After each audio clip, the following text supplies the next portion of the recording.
Do you think that Simsbury High School has inflated grades? Way to say that Simsbury High School's grades are relatively high compared to what I think is appropriate, yes, I do. How long do you think grade inflation's been going on at Simsbury High School?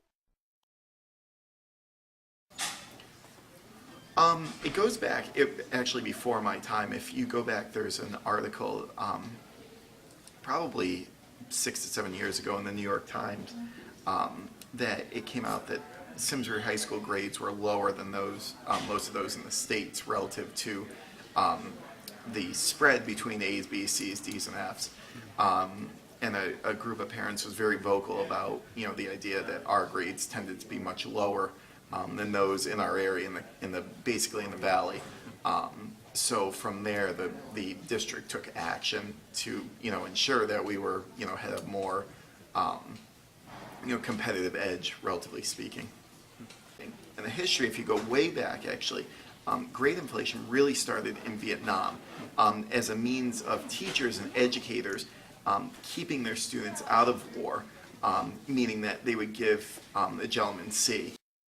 Do you think that grade inflation is a problem? Well, grades are just a relative thing. Who knows what intrinsically an A is, a B is, a C is. You can put percentages on it, but then when you wind up taking the PSAT or the SAT or the subject level tests, I think it puts a lot more hard data to what is really going on, to what your status and your achievement really means.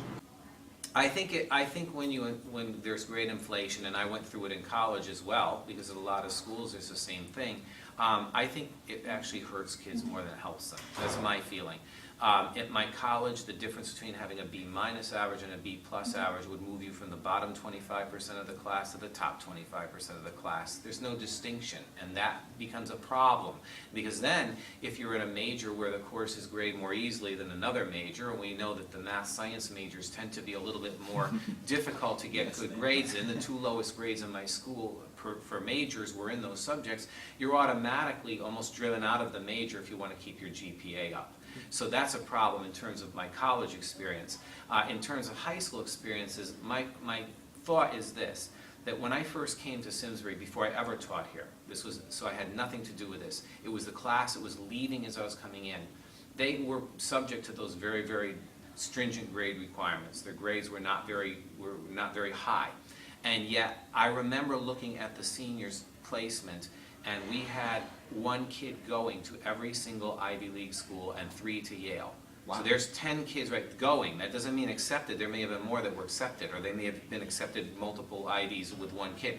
Going.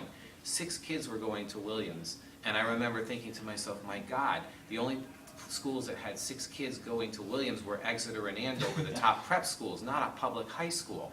And 3 to Amherst, it went down and on and on. That class had 15 merit finalists and 40 commendation winners in that class. It was probably one of the most impressive classes they've had here, certainly more impressive than any I've seen since in terms of the depth of talent. But the point is, they were getting those non-inflated grades and they still got into Ivy League schools. It was up to us, teachers and guidance, to get across to those schools the kind of place we were.